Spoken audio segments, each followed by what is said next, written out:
Every day, we eat, drink, and breathe tiny plastic particles known as microplastics.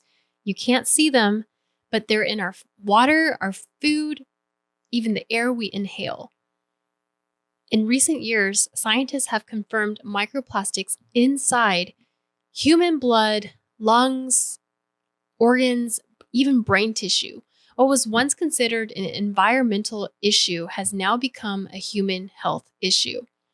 As Christians, God calls us to stewardship, not just of our finances or time, but of our bodies.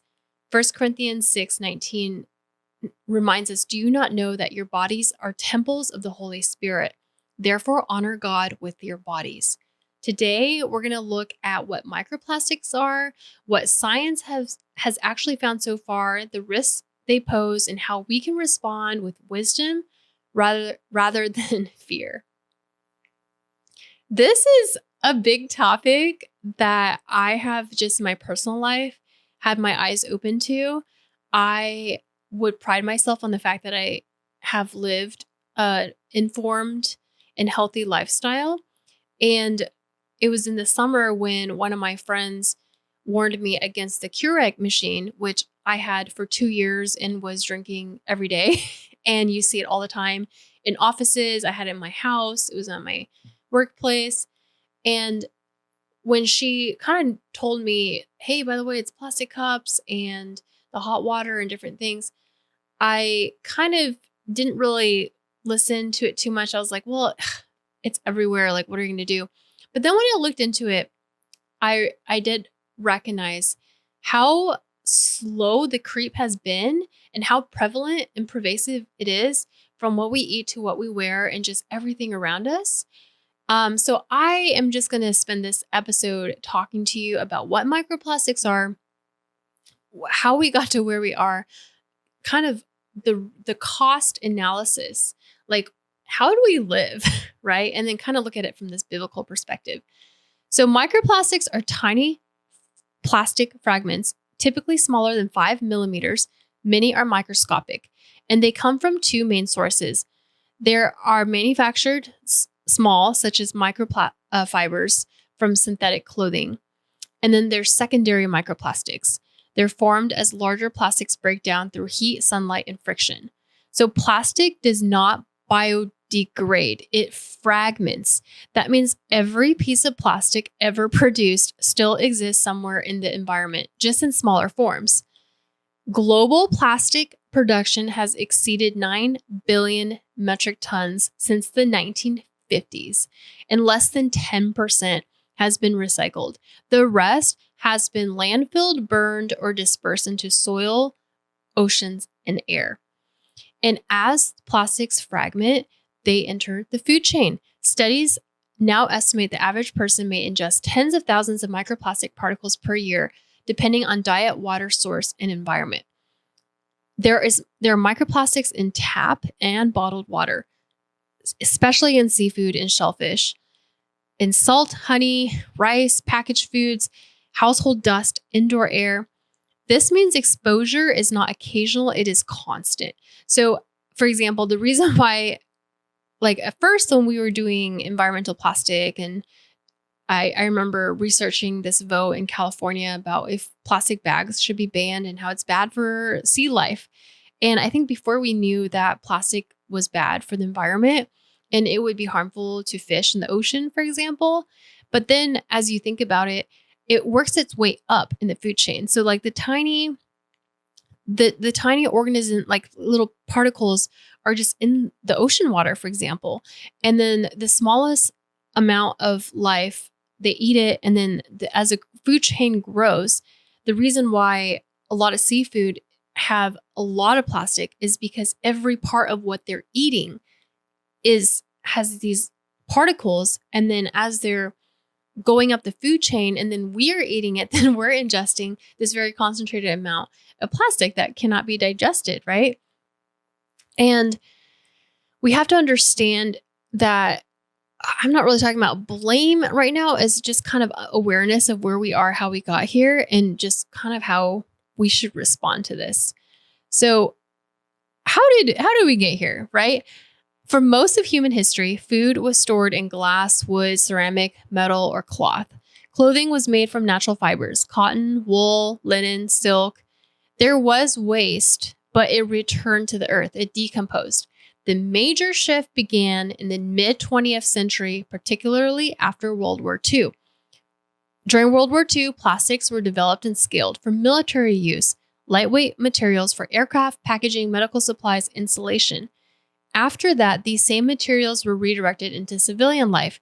Plastics were marketed as modern, clean, convenient, disposable. By the 50s and 60s, plastic packaging, synthetic fabrics, and household plastics became symbols of progress. So the rise of single-use culture contributed massively. This was a massive turning point. Before this era, durability was valued. Items were repaired, reused, and passed down. Plastics reversed that whole mindset. Convenience replaced longevity. Disposable bags, bottles, food wrap, packaging became standard. And by the 70s, plastic consumption had exploded that waste systems were really never designed to handle. Plastic was sold as recyclable, but recycling rates have always been low, and most plastic was destined from the start to become waste. Another huge shift is synthetic clothing. In the mid-20th century, materials like polyester and nylon were introduced as cheaper, wrinkle-resistant alternatives to natural fibers. Over time, they were rebranded as performance fabrics: moisture-wicking, stretchable, fast-drying. And what wasn't discussed is that these fabrics are plastic. Polyester is the same material as what plastic water bottles are made of.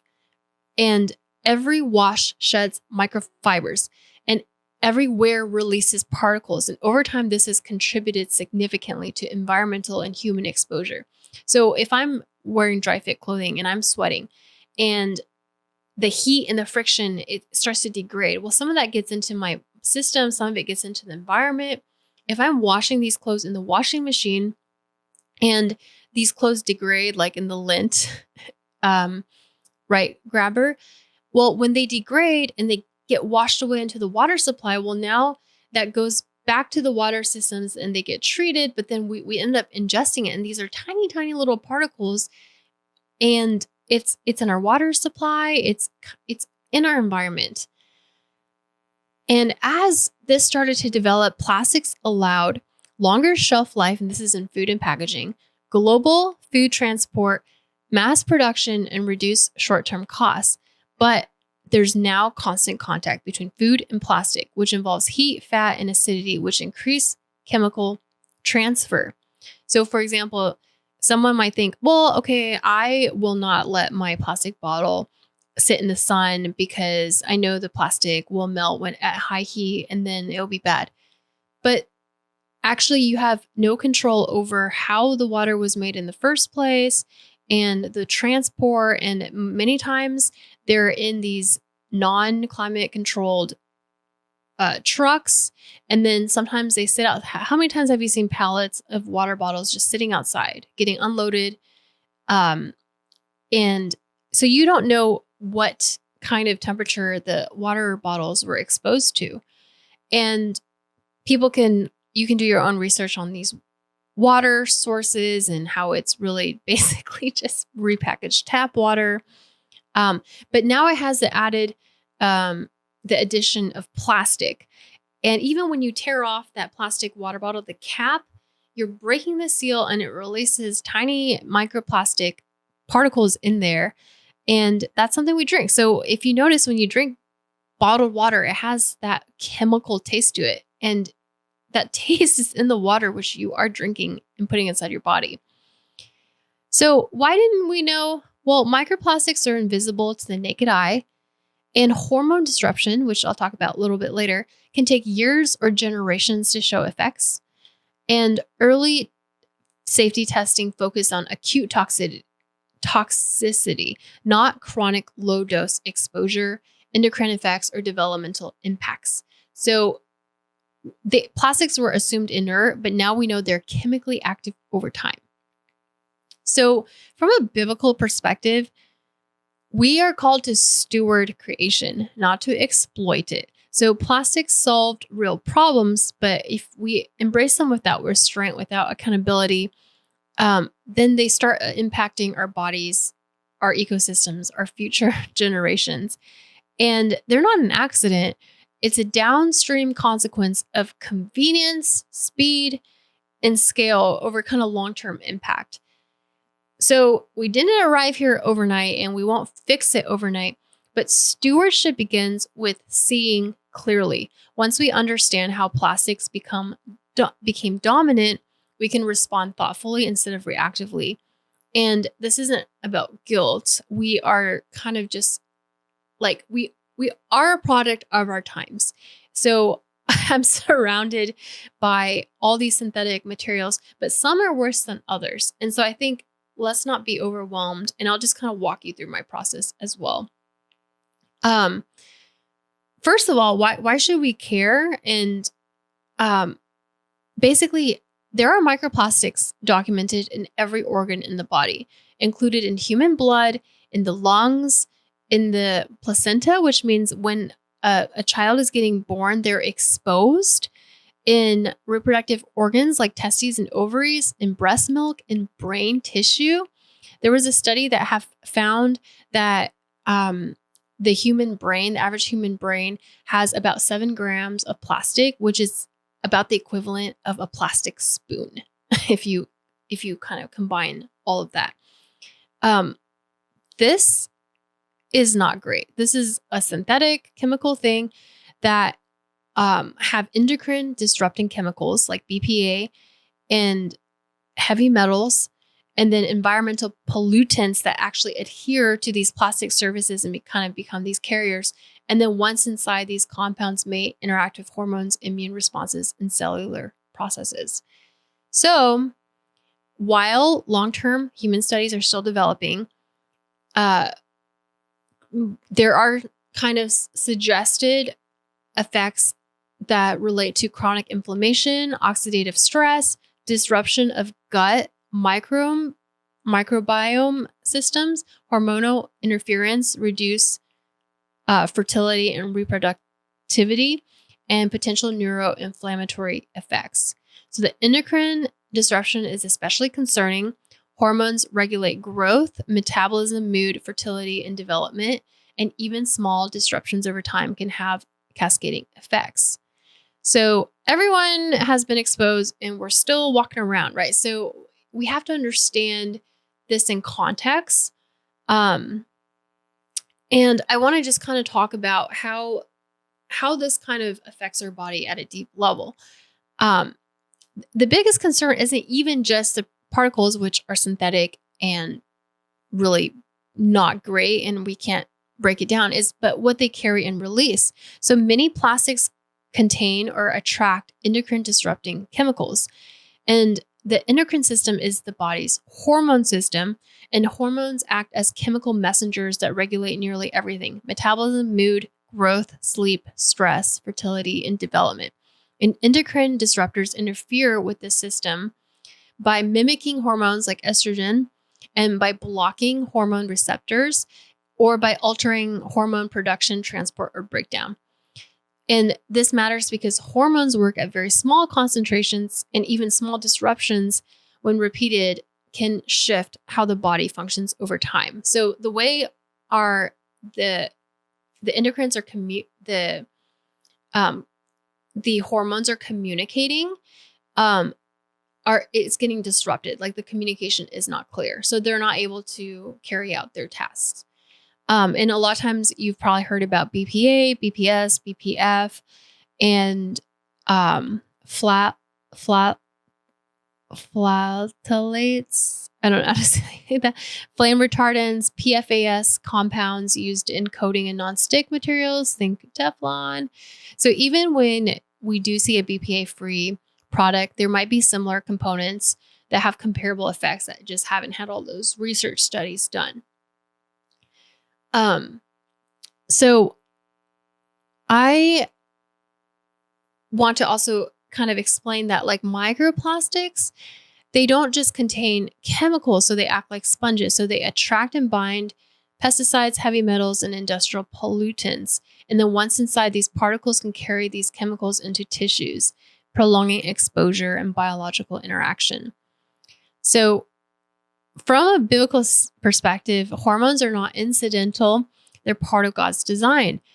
Hormones help us regulate fertility, energy, emotional stability, and growth. And disrupting them affects our health. And stewardship means that we recognize these things that are good for us, that are bad for us, and we try to make conscious decisions to take care of our bodies physically.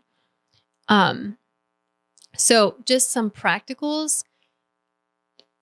Okay, the way I looked at this, because there's a lot of research going on, it can be very overwhelming, but think about food. So when plastic is exposed to heat, it melts very fast and it starts to break down and release all these chemicals and fragment. So we want to avoid heating food in plastic. So what does that mean? Think about your disposable container. Think about ordering food to go and it's put in those plastic containers. Think about fast food. Sometimes your burger, it might look like paper, but it's plastic lined. Think about, like, let's say you're at a workplace or out at a coffee shop, or you're at church and you get the coffee and it's a paper cup, but inside it's lined with plastic.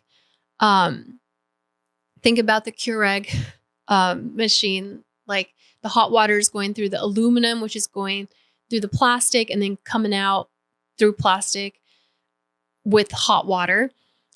So choose glass, stainless steel, or ceramic for food and drinks. You want to limit ultra processed foods because a lot of times the processing in the food do leave chemicals in there. Reduce synthetic fragrance use. Be mindful of synthetic clothing worn close to the skin. Think about underwear. Think about what you're working out in. Improve ventilation. So have a lot of times we might have a lot of things that off gas. So there might be like your rugs, your pillows, your blinds, the different things. And when they off gas and they just sit with all the dust and you're not cleaning it out, then it will, we do breathe that in. So it's good, when air quality is good, just open the windows, get some fresh airflow in. And at least for me, what I did is I got a water filter that filtered out 99.9% of the plastic particles, because we do drink it in our supply in different areas. We'll have different amounts. You can find that in your local area. That should be publicly released data. So that's kind of the main points. Like, I know for me, when I kind of thought about how much plastic was in my life, I was looking at my kitchen and I had plastic cutting boards.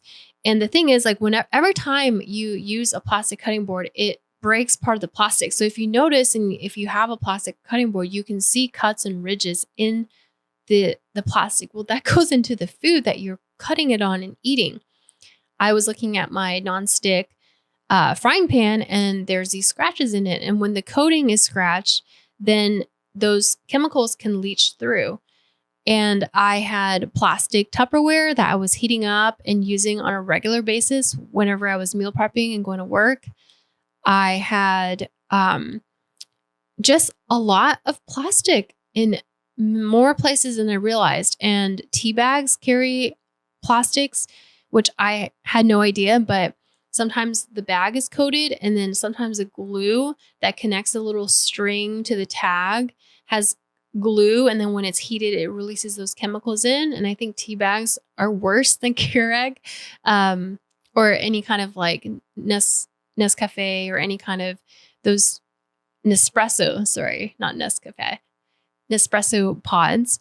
So there's definitely the things that we directly ingest and eat. Wait for the food to cool down before you put it in a to-go container. And I swapped out my plastic containers for glass ones. I swapped out my plastic cutting board, for wood cutting boards. And it's just in some areas where you notice something's already been damaged or scratched that has that plastic potential. I would just think kind of long term, it'll last longer if you get glass, for example, and then you don't have that risk of the plastic. So again, a lot of times these things happen because there's a benefit, right? It's convenience, it's consumption, it's fast, it's easy. But just be a little more observant and be aware of what kind of things we're introducing into our body and around us. So here's a list, which I've talked through mostly, but the highest contributors include bottled water, plastic food containers and packaging, heating food in plastic, tea bags and single-serve coffee pods, nonstick cookware when degraded, synthetic clothing shedding microfibers, chewing gum. Okay, so this is interesting. The thing that makes chewing gum has plastic in it, but you're not allowed to have plastic in the ingredients. So it's kind of like this weird loophole where the ingredient isn't shown as plastic, but the primary ingredient is plastic. So that's once you're chewing it, you're basically ingesting it. Plastic cutting boards, household dust from furnishings and textiles, and children or infants are particularly vulnerable. I mean, there's a lot. Like I think about like my toothbrush, like it's plastic bristles. I thought about my floss, right? Which, you're literally like putting it in your mouth, and then part of it, you're trying to get the food out of your crevice, and part of it fragments.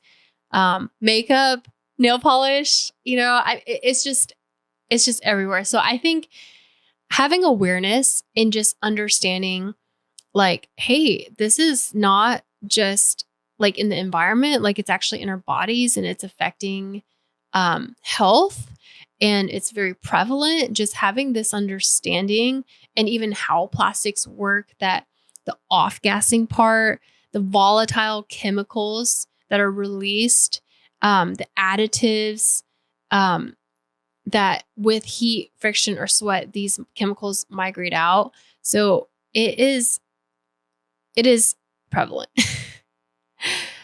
So again, things to kind of look out for: heat. When plastic is exposed to heat, so think hot water, microwaves, dishwashers, hot cars, cooking, or body heat, it degrades faster. The polymer chains weaken, fragment, and release both microplastic particles and chemical additives. And this is why heating food in plastic containers, using plastic tea bags, or drinking from bottles left in hot environments increases exposure. Heat doesn't just melt plastic, it breaks it down, and then you're ingesting it.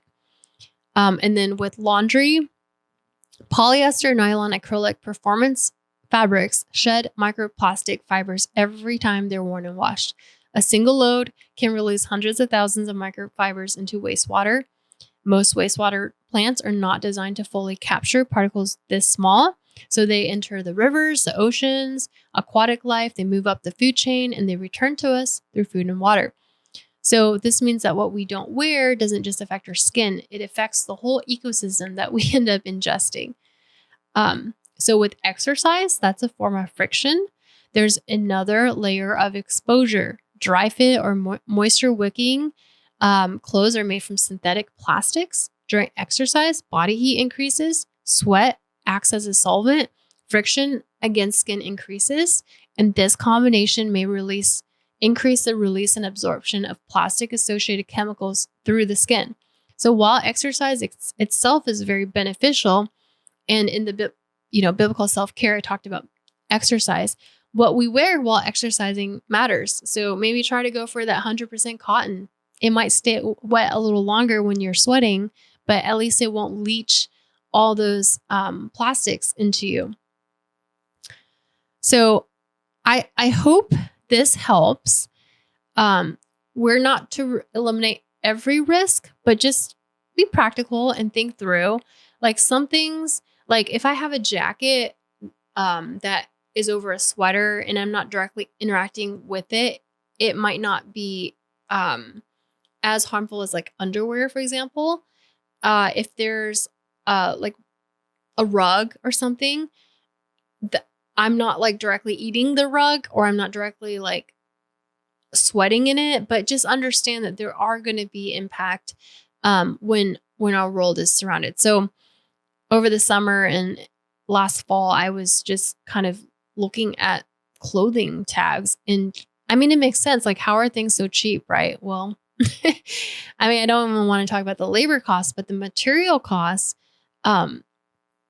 is synthetic, and it's not great for us.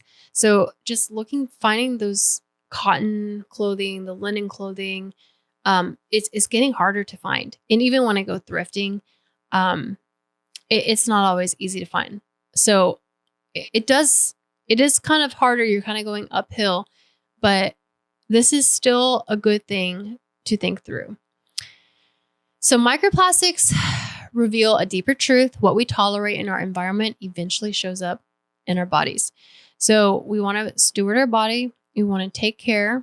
We want to be healthy. We don't want to be fear-driven, but at the same time, be aware of what's going on every day as we're eating, drinking, what we're wearing. It does impact us. So what do you think? Do you have any questions?